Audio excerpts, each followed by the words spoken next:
ما هي بارس زبانم قوت سالم شرحي حالت قو وتم جانا بلدني من اصطلاحي أو من كردم بنەری عزیز و خۆشەوی سڵاوتان لەبێ ئەم کاتتان باش دڵخۆش و شادومانم کە لەگەڵتانم بۆ پێشکەشکردنی ئەڵقەیەکی نوێی بەرنامەی بانێژە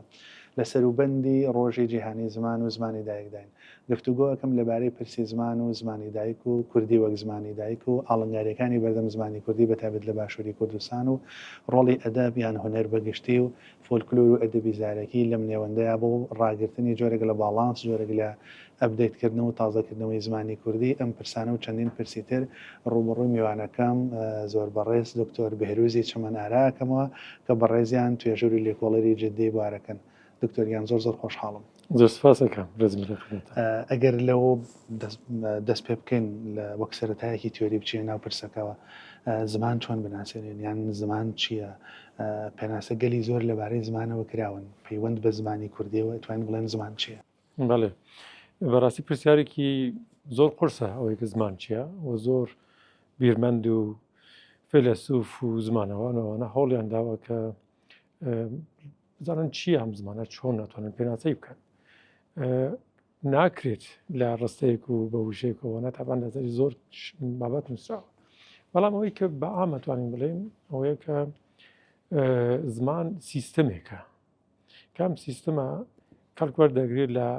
سمبۆل یان لە سیمبۆلەکان و ئەرکەکان ڕۆڵەکان بۆ سێ مەبەست زۆرتر یەکێک بۆ پەیوەندیگرتن یەکی بۆ خۆداربڕین یەکێکیش لە واقعدا بۆ ئەوەی کە لە سیستەمێکی کۆمەڵایەتیدا جۆرێک لە ناسە دروست بکات یعنی لە واقعدا ناسینی تایە بەڵام ئەم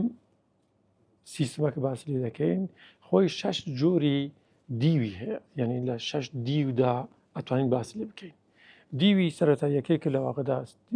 پێڵێن سیستمێکی پێک هاتووە یعنی داڕشراوە چوارچوەی هەیە منطقی هەیە لە لایەک دیکەوە ئەم سیستەمە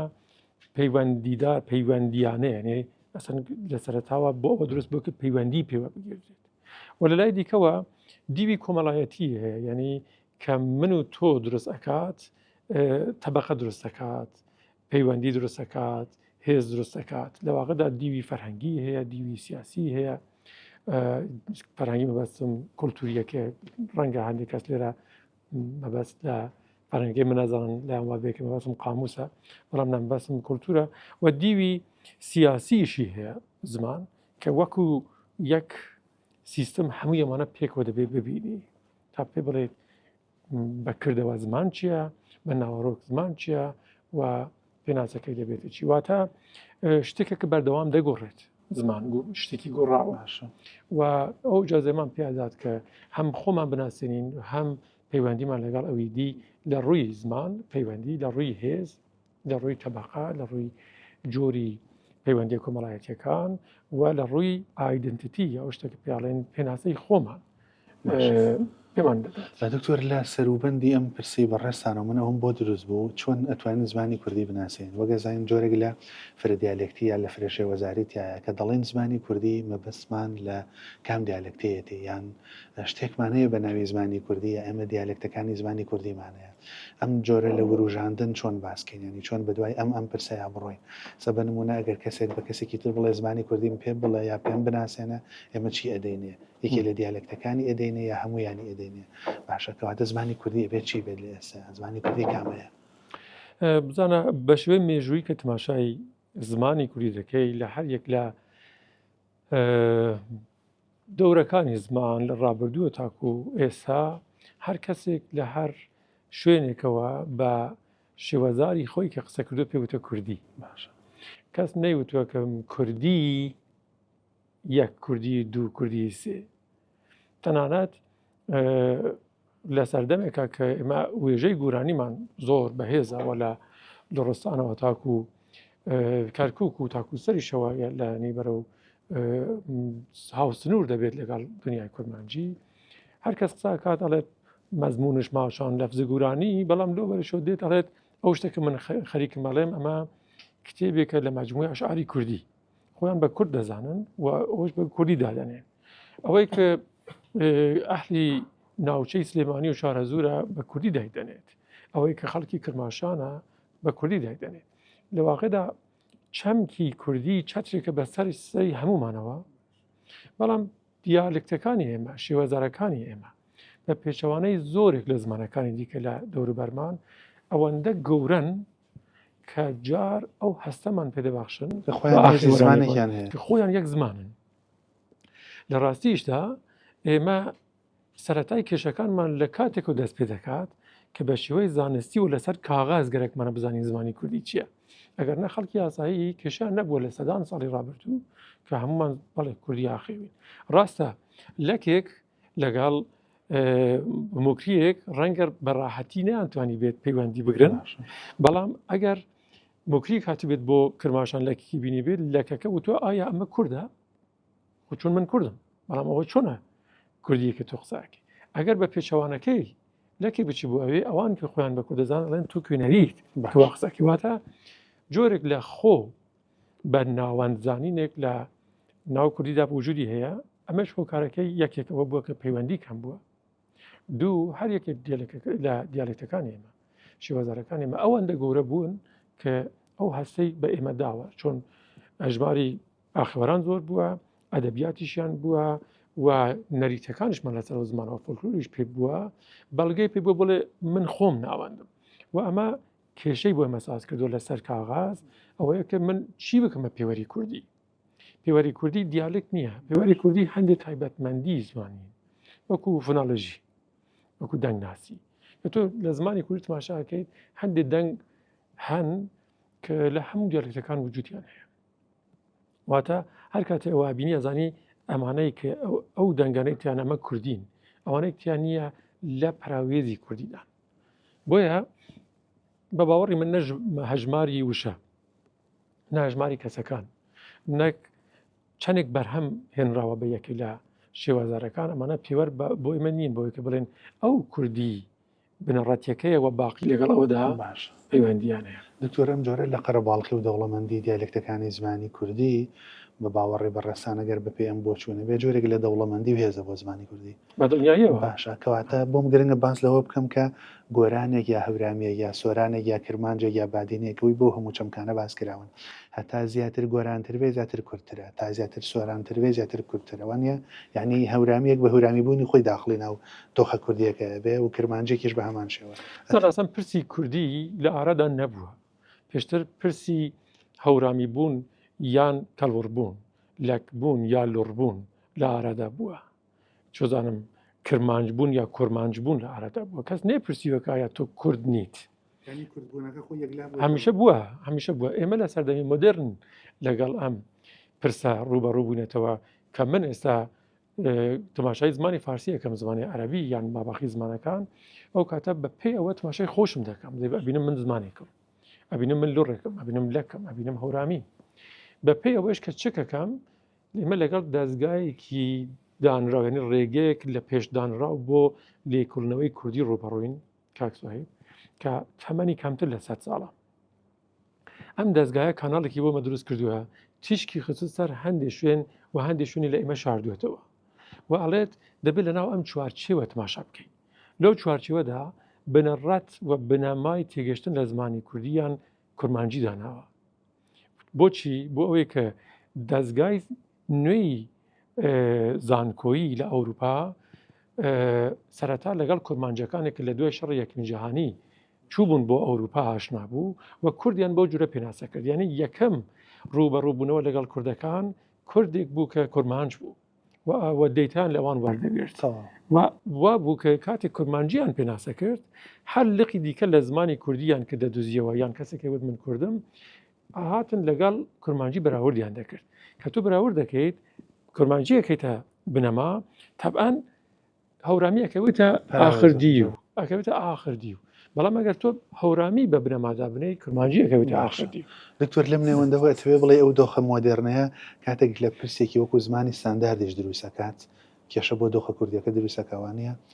ینی ئێمە ئەبێ جۆرێک لە خوێندنەوەی ترمانە بێت لە دەرەوەی ئەو دۆخێکە هەیە یعنی کورد لێرەشا دوو جۆرێک لە حاڵەتێکی شاز و جیاوازی هەیە لە دەوروبەروانە بەدڵنیایەوە ئاپاراتوسی وجودی هەیە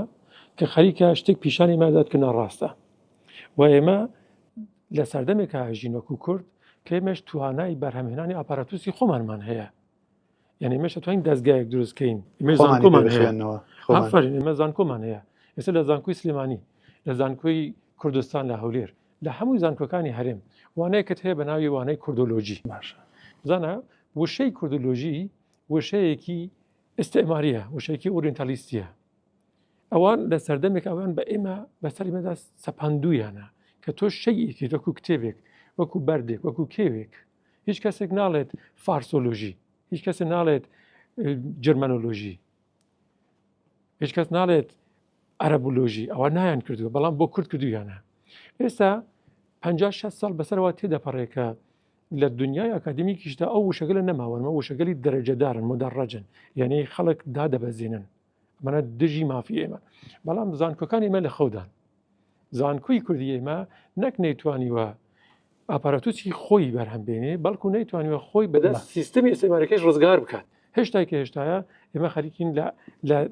وێژە و لە زمانی باڵاسەرەکانمانەوە خۆمان ناسێنین دکتۆر بووی بۆ بینەری ئێمە زۆر وردبێ ینی زۆر سادەیکەینەوە لە گرفتەکەی کوردۆلۆژی لەکوێوەیە لەوەی کە لۆژی یەک پاشگرە کە بۆ شەی بەکاردێت وەکو بایۆلۆژی وەکو ژێنۆلۆژی توێ بڵێ کوردەکە لەسەر ئەوە ینی لەسەر کورد خۆی مەحەلی ئیدراکە ئێمە سوژەین خۆمان مرۆڤین کە مرۆڤ کتێب دەناسێت کی خەریکەکی دەناسێت کتێبەکە مرۆڤ دەناسی یا مرۆڤ کتێب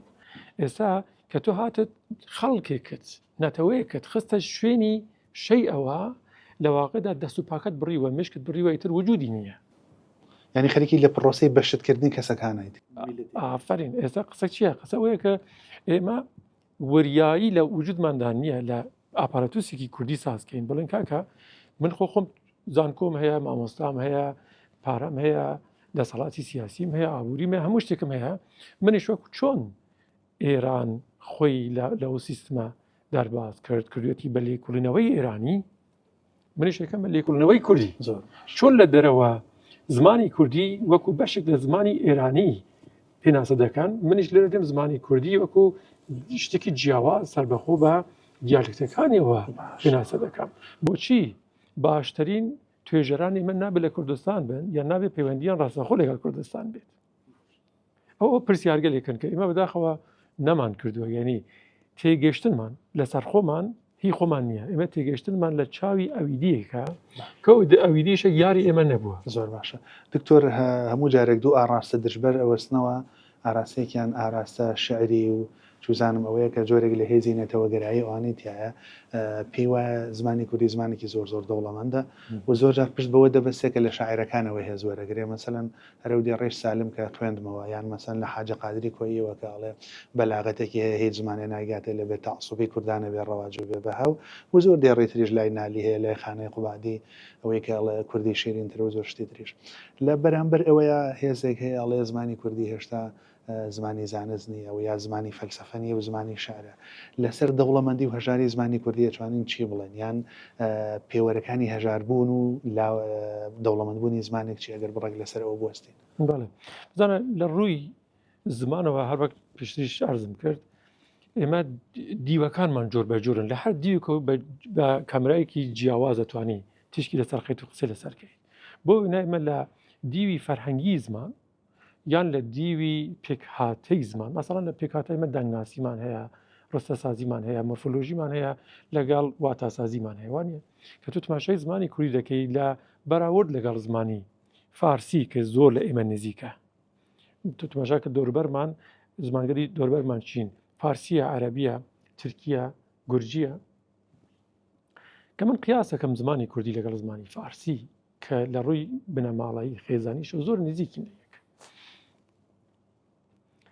توانای واتاسازی و ڕستەسازی زمانی کوردی بۆ زانست لەسەر ئەساسی وشەی خۆی توانای واتاسازی و ڕستەسازی خۆی ئەسڵەن یعنی جێی بەراورد بۆ زمانی فارسی ناهێڵێتەوە زمانی فارسی من لە شوێنی دیکەش باسم کردووە بۆ وێنە ئێمە گەورەترین شاعرانی زمانی فارسیمان کە حەزەتی شەیخی ئەجەل بێت سعدی یان حافز یان کەسانی وەکوەوان تەماشای جۆری نووسینەکانیان بکەن مەسەڵەن لە سەرەتای یەکی لە کتیبەکانی ئاسادی ئەفەرمێت منت خدا را عز وجل که طاعتش موجب قربت است و به شکر اندرش مزید نعمت. هر نفس که فرو می رود ممد حیات است. تماشا که وشکانی بجگل لعستکی لگل کیک هەمووی عەرەبیە ممد و قربەت و نازانم منەت و ئەلەوانەیە هەمووی عەرەبیە هەنێ لە ئەساسدا نەک تەنیا دەستگای دەنگێکەی بەڵکو دەستگای وشەیەکەشی زۆربەی هەرە زۆری یان عەرەبیە یان تێکەڵاویەک لە عەرەبی لەگەڵ وشەگەلی تورکی بەڵام لە ژێرەوە دەستگایەکی نەحوی هەیە سیستمێکی ڕستەسازی خۆی هەیە کە فقط ئەوە فارسیە لە زمانی کوردی وانە لە زمانی کوردی تۆ دەستگای ڕستەسازیەکەت وشەکانت دەنگەکانت هەموو شتێکی خۆتە ئەمە تەنها لە یەک شێوەزاری شاتوانین ئەوە بەنامێنەوە تەنیا لە کوردی ناوەڕاست بەڵێ ئێستا تۆ تەماشای کتێبی بوون و کات دەکەی لە عەرز بێت فەلسەفە تۆ تەماشای کێشناسی بکە تۆ تەماشای بیرکاری بکە لە کوردی بزانە من شتێکە پێ بڵێم زۆر سەیرە پێشتریش ویدیۆکەم لە مەوردی ئەمە تۆمار کرد و بڵاوم کردوێتەوە تەواوی علوم وەکو منطق و فەلسەفە و بیرکاری و عەرز بێت عێرفان و تەواوی علومی ڕابردوو هەمووی لە ئێران هەمووی عەرەبیە مەسەڵەن لە ڕیاضیات ئێران ئەڵێت زل مربع مثلث دایرە وەتەر شوعاع نازانم چی هەمووی عەرەبی بەڵام تۆ لە کوردی بۆ هەمووی ئەمانە وشەی کوردیت هەیە بە وانەکانت بە زمانی کوردی دەخوێنیتەوە سێ گۆشە و چوار گۆشە و لاکێشە و هێڵی تەرێ بوو دوو لا یەکسان و یەک لە یەکسان و هەتا لە زیندەزانیە قۆڵ و باسک و زەند و مەچەک و کەوە هەمووی ئەمانە لە زمانی فارسی عەرەبین هەمووی یعنی زمانی فارسی هیچ دەستگایەکی زانستی لە زمانەکەیدا نییە کە فارسی بێت سینتاکسی فارسیە ئێمە هەمووی کوردیە لێرەوە پشتگیری ئەو دۆخە لە دۆخەکە کە زمانی کوردی زمانێکی دەوڵەمەند ڕێک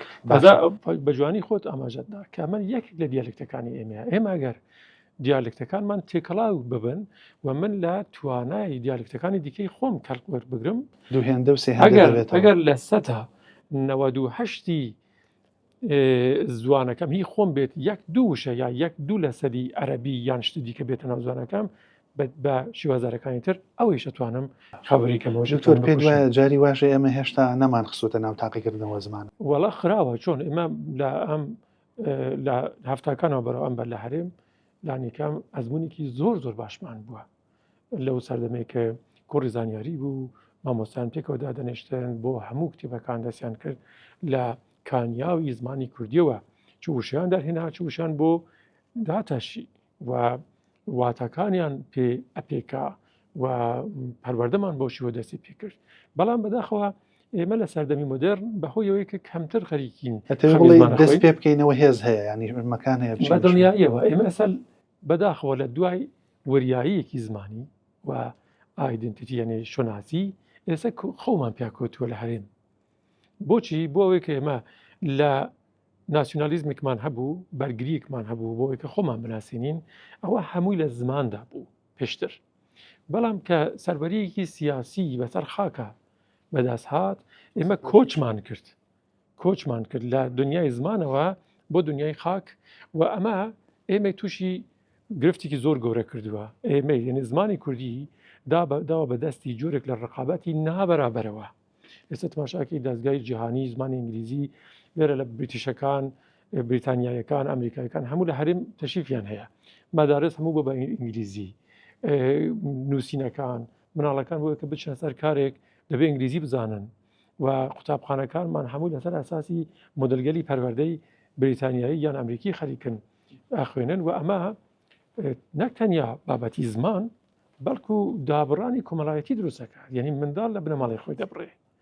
شوناسەکان تێک دەدات باشە ئەتەوێ بڵێ ئەو دوورکەوتنەوەی لە کللتور دوورکەوتنەوەی لە زمانیشە بۆی ئێمە بینە ناو زمانەوە هەرەوە حسێب نیە مەسەلەن داتا کۆکەینەوە و شتێنینەوە درستنی پەیوەندی کۆمەڵایەتەکان و جۆرێک لە تێکەڵاوی کوردی و شوناسی کوردی گرنگە بۆی سەر لە نوێ زمانەکەش دروستکاتەوە دڵنیاییەوە یعنی هەر وڵاتی کە تماشایەکەی بارەمەی خۆی هەیە بۆ پاراستنی زمانی و بۆ گەشە پێدانی تماشای عەرەبەکان کە تماشای فارس کە تماشای ترکە چەندها میلیارد دلار لە ساڵا خەریکن سەرفەکەن بۆچی بۆ پەرەپێدان بە زمانەکانیان لە دەروی وڵات و لە ناوخۆ بۆچی ئەوەندە فاندیان هەیە بورسەدەن بە خوێندکاری چینی و ژاپۆنی بە ئەوروپی بە ئەمریکی بێن بۆ دنیای ئەوان بە زمانەکە ئەوان بخوێنن بۆ پەرەپێدانە بەڵام من ناکەینم کارە دکتۆر سەرنجی زۆرت هەیە لەسەر ئەو جۆرە لە ئاڵنگاری و جۆرەگە لەو شپرزانەی کە شپرزیانەی کە لە ناو زمانی کوردی بەتایبەت لە باشوورە هەیە ئەگەر بە لە چەند توزام چەند خولێکێکی کەما بتوانین بڵێن ئەو ڕێکارانەی کە بیان گرینە بەر بووی بەر بەو گەڕە لاوژە یا بەر بۆ شپرزێ بگرین کە لە ناو زمانی کوردی لە باشوورە هەیە ئەبێ چی بکەین یا ئەبێ پەل بۆ کوێ بهاوینە ئەبێ لە چێوە دەست پێ بکەین وەڵامی پرسیارەکە وەرەگرم بۆ دوایە ناوبڕە کورتە و دەست بینانی خۆشەویست ناوبڕەکی کوردی وەرەگرم و دێمەوە لاتە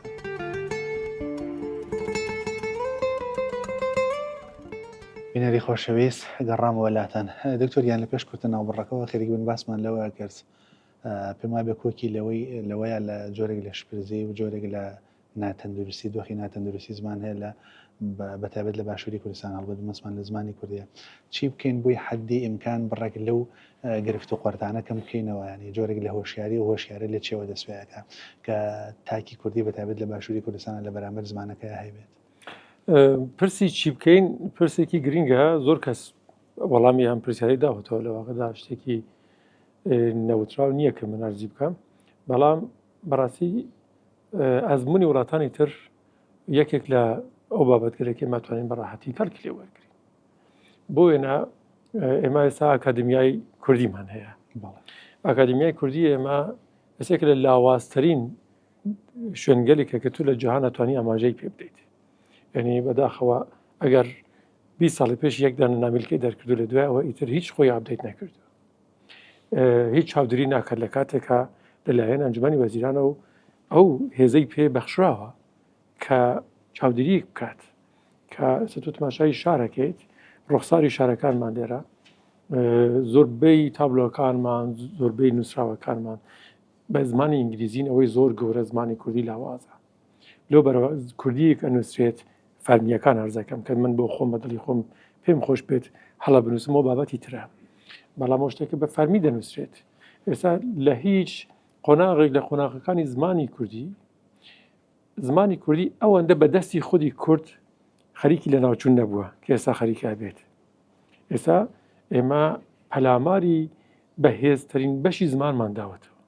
یعنی لە هەر زمانێک لەن کۆڵەکەکەی یەکێک دایناسیە یەکێک ڕستەسازی یان لە واقعدا سینتاکسی زمانە ئێستا لە هەرێم سینتاکسی زمانمان گۆڕاوە پێچاوە یعنی وەکو عەرەبی پێ هاتووە یعنی لە جێگاوەیە کە بڵێت مثلا ئەحمەد لەگەڵ محەممەد نانی خوارد دەڵێ نانی خوارد ئەحمەد لەگەڵ محەممەد یان دای لێ کێ و کێ یعنی ئەم سیستمی بە پێچەوانەکردنەمەش لە زمانەوانی پێڵێن سابجکت ئابجکت ڤەرب مەسەڵەن بۆ زمانی کوردی بەڵێ ئێمە SOV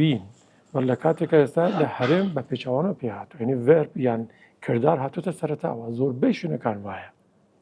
فەرمان درا بە ئەوەی 1 و 2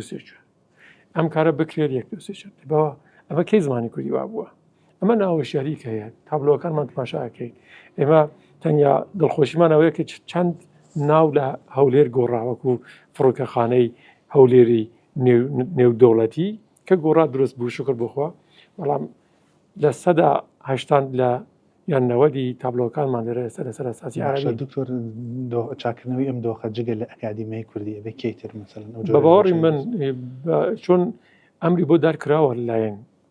قانونگوزارەوە دەبێت شارەوانی ڕێگە نەدات دەبێت ئاکادمیا بەهێز بێتە بەرەوە داوا بکات لە ئەنجومەنی وەزیران داوا بکات لە پارلەمان داوا بکات لە شارەوانیەکان کە نەهێڵن هەر ئێستا ناوی شارەوانی ناوی شاری سلێمانی هەڵەیە سلێمانی لە سیستمی نووسینی چەپچنەکەی یا ئەنگلیزیکەی نووسن هەڵە نووسراوە شێوەی نووسینی ناوی پارێزگار هەڵەیە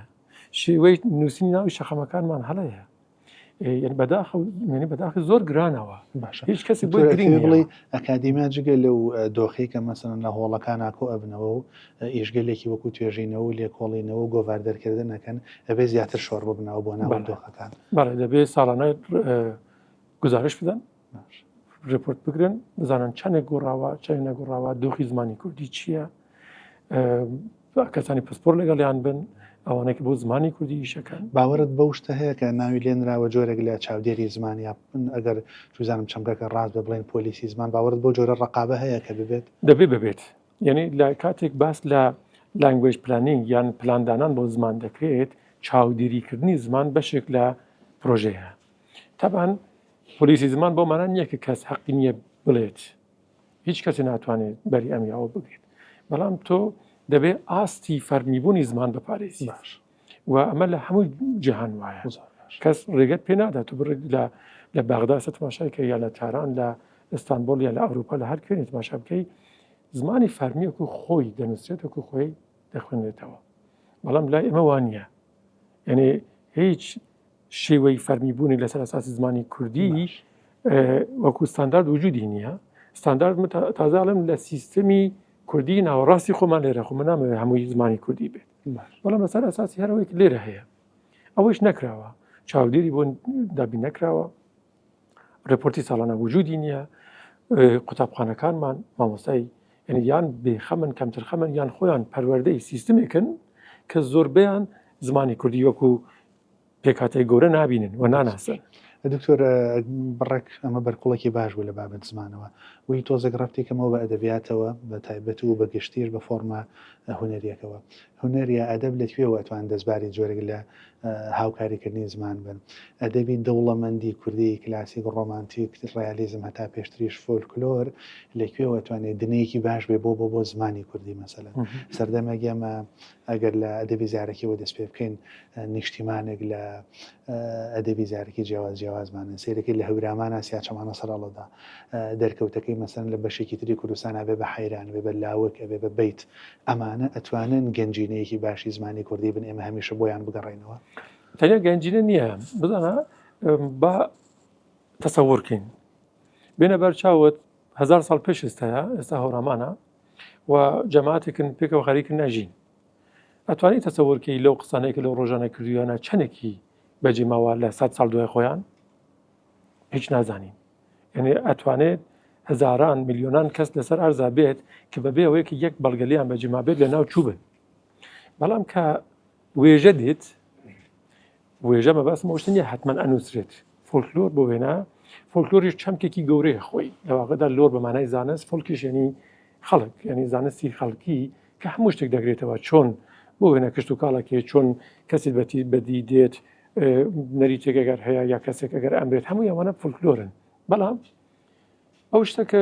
وێژە بۆ ئێماکات بۆ زمان و ئەو شتەکە فۆلکلۆر کردوێتی پاراستنی زمانە سەرەتا یعنی زەرفێکە کە زمانەکە لە ناوخۆی ئەبات لەگەڵ خۆی واتە ئەگەر ئەوە نەبوایە زمانی کوردی بۆ جرەکە گەشتو بە من و جەنابەت ناگەی ترسی لە ناوچوونی بوو وەکو زۆری لە زمانەکانی تر. یعنی کاتێک زمان توانای بەرهەمهێنانی ئەدەبیاتی بوو یعنی هەمەتوانێ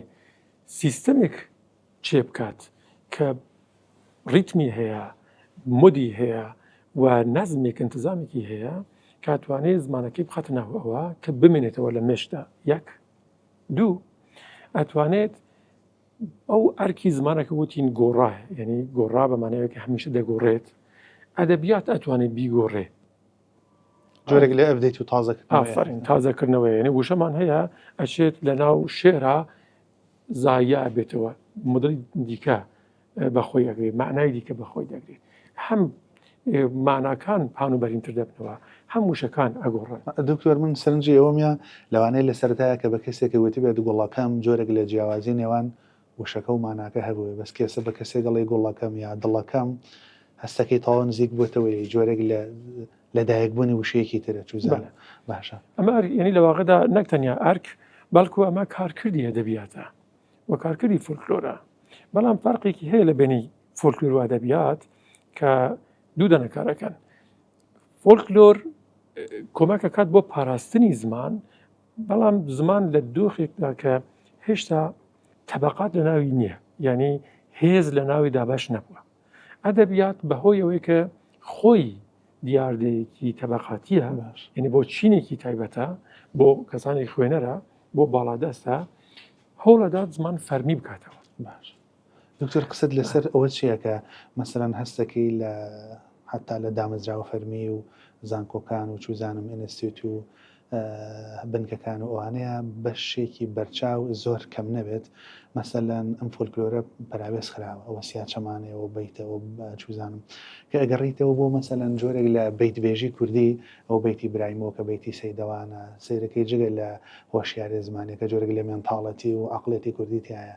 گەڕانەوەی ئێمە بۆ ئەو کللتورە و بووی دروست بۆ پاڵپشتێکی باش بۆ زمانەکە ینی گەڕانەوە بۆ بیت بۆ حەیران بۆ فۆلکلۆر لەسەرەوە قسەت چیە؟ گەڕانەوە بۆ بیت و فۆلکلۆر گەڕانەوە بۆ فەرهەنگە گەڕانەوە بۆ فەرهەنگ گەڕانەوە بۆ شناسە لە واقعدا ئێمە وەختێک دەڵێن ئێمە شتێک نین بجگە لە زمانەکە ئەمە ڕاستیە هەگەر ئەڵێت یانە یان خانەی زمان خانەی هەستی منە زمان واتە من بە بزمانە کەسی وجودێکم نییە ئەنجا من چۆن خۆم دەدۆزمەوە لەکوێ خۆم دەدۆزمەوە خۆ من لە ناو فەرهەنگی ئەنگلو ساکسۆن کە خۆم نادۆزمەوە خۆ من کە لە ناو چینیەکان خۆم نادۆزمەوە لەکوێ دەبێت دەسڕ بکەشم بۆ سیستمی کولتوری یا فەرهەنگیەکەی خۆم ئەوەی چییە ئەوەیش بیتەکانن هۆرەیە سیا و چەمانەیە حەیرانەکان من چۆزانە پەند و پەندی پێشینیان و ئەوانەیە کە ئەمانە لە واقعدا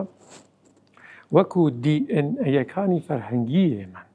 و من ئەگەر ئەمانە بەرەڵا بکەم لە ناوە چەند و بەشێک لە بوونی خۆم بەشێک لە شوناسی خۆم لە ناوەچێت ئەگەر نا ڕامگرت و کارێکم کرد کە سەر لە نوێ جارێتێک بی بۆژێنمەوە دەبارە لە سیستمی ژیانی ئەمڕۆی خۆم ئیش بکات ئەوەیە کە بینیت منیش لەگەڵ یا گەورەتر دەبمەوە تەماشای ئەوروپایەکان کە لە سەردەمێکە براکانی گریم چوون بۆ منتەقەی یوگۆسلاڤی ئەوانە و ڕوومانی دەستیان کرد بە کۆکردنەوەی چیرۆکەکانی مەسەڵەن ڕاپونزێل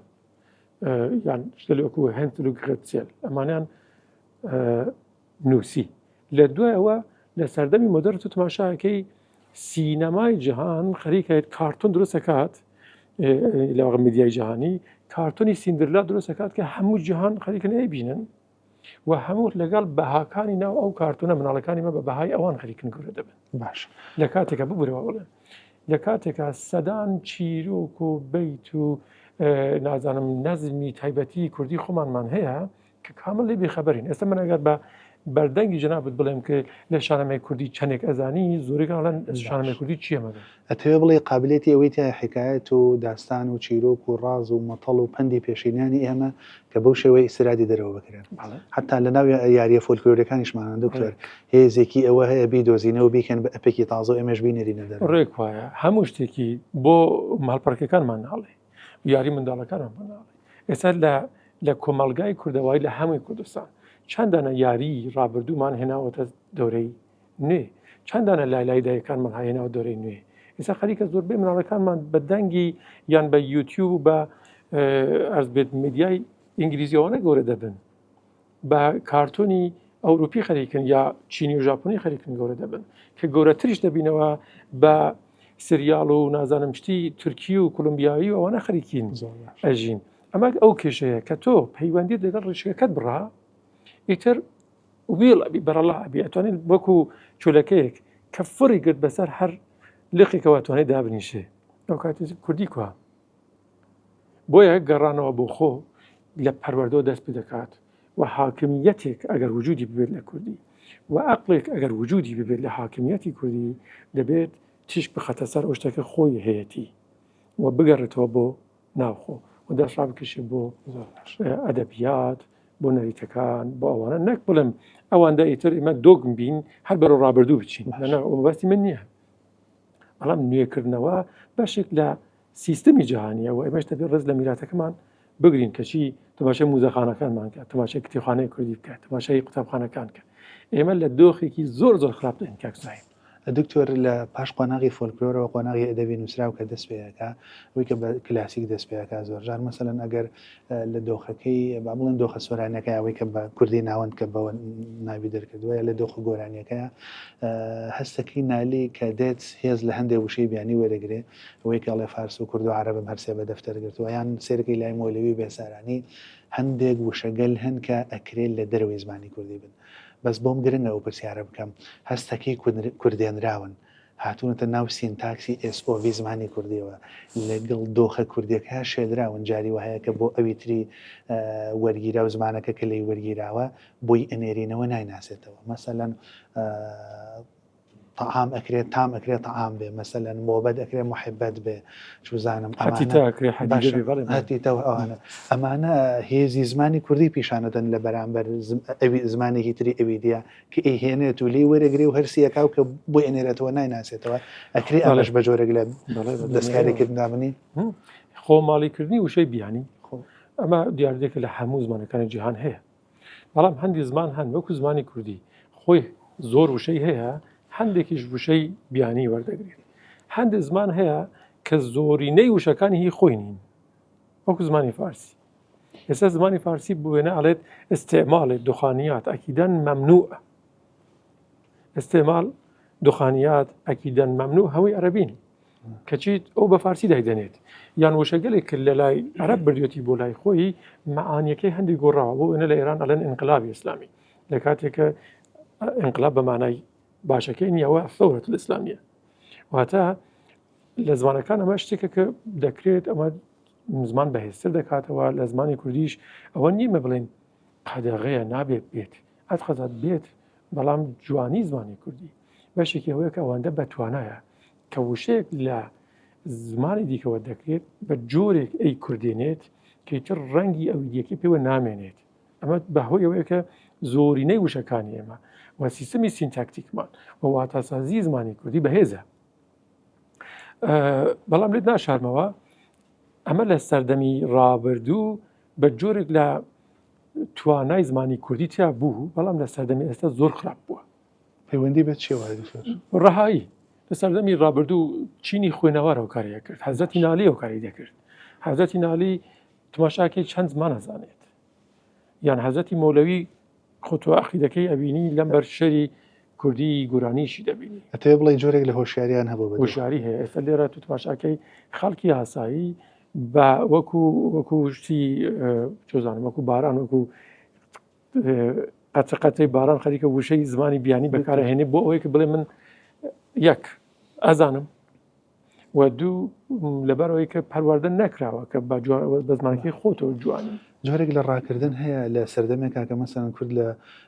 ترسی ئەنفال و کۆڕە و کیمیا باران و زۆرشتی هەیە پەنا بەر ئەشکەوتەکان و بەرشاخەکان لە سەردەمێکا لە باشوورە جۆرێک لەم دۆخە شپرجێ دروستەوێ مەجبورین بگەڕێنەوە بۆ ئەدەبیاتێکی لە پێشی نەمان جاری وایە ئەکرێ بگەڕێنەوە بۆ شێوەزارەکانی بنونوکو هەورامی و لە ڕۆوانە زۆر جار باس لەوە دەکرێت پەنابێنە بەر هەژار و هێمن و مەسعود محەممەد و عەبدوڵای حەسەن زادە و چەند دۆخی لەو جۆرە هەمیشە باس لەوە کرێت کە شێوەزاری مەکوریان جۆرێک لە هێزی و لە گریک و لە ئیستاتیکا و جۆرێک لەوەی تیاماوە حتا باز لەوە دەکرێت لای حەسەن زیرەگەی لای ماملێ هەیە لای هێمن و هەژار و لە بەیتەکانە هەیە ئەم هێزەهی ئەوەیە دەستکاری نەکراوە دۆخە مەکوریەکە یان هەر خۆی جۆرێک لە دەوڵەمەندی هەیە یا جۆرێک لە ئیستاتیکا هەیە نازان من بەوە تێگەشتم سەرنج لەسەرەوە هیچ هەیە پرسیارێکی زۆر دژوارە وەڵامدانەوەی بەڕاستی ئەوەی کە هەیە ینی ئەو شێوەزارە کە بەناوی کوردی ناوەڕاست و بەشی لای مکریانی مەیناسین بەڕاستی هەم خۆی تایبەتیە لەبەر وجودی بەیتەکان و جۆرێک لە ئەدەبیاتی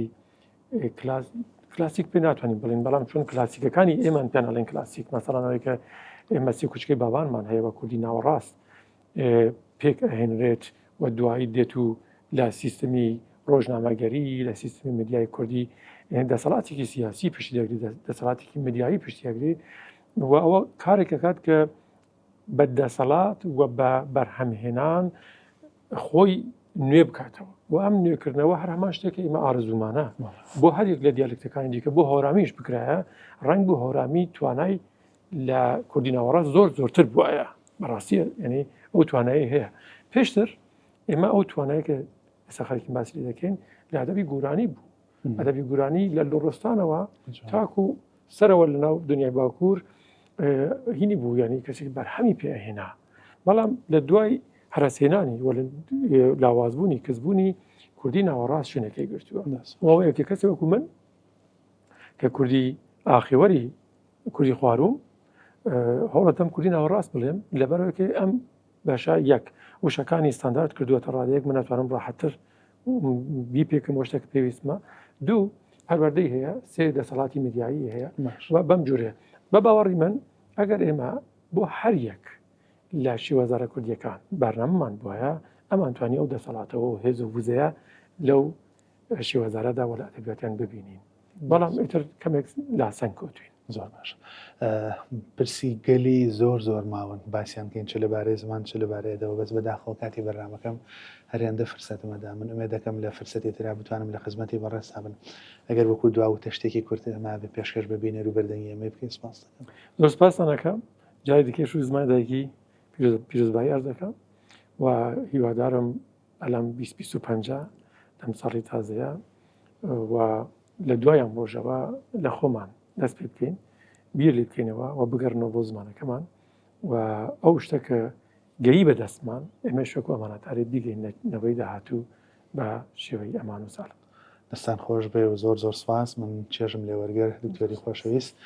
بینەری عزیز و خۆشەویستی بانێژە هاتمە کۆتای ئەڵقەی ئەم جارەی بەرنامەی بانێژە لەگەڵ زۆر بەڕێز دکتۆر بەهروزی چەمەنارە توێژەر و لێکۆڵی ریباری کلتور و زمانناسی تا بەرنامەیەکی تر و کاتێکی تر تەندروست بن بەخوای گەورەتان دەست پێ.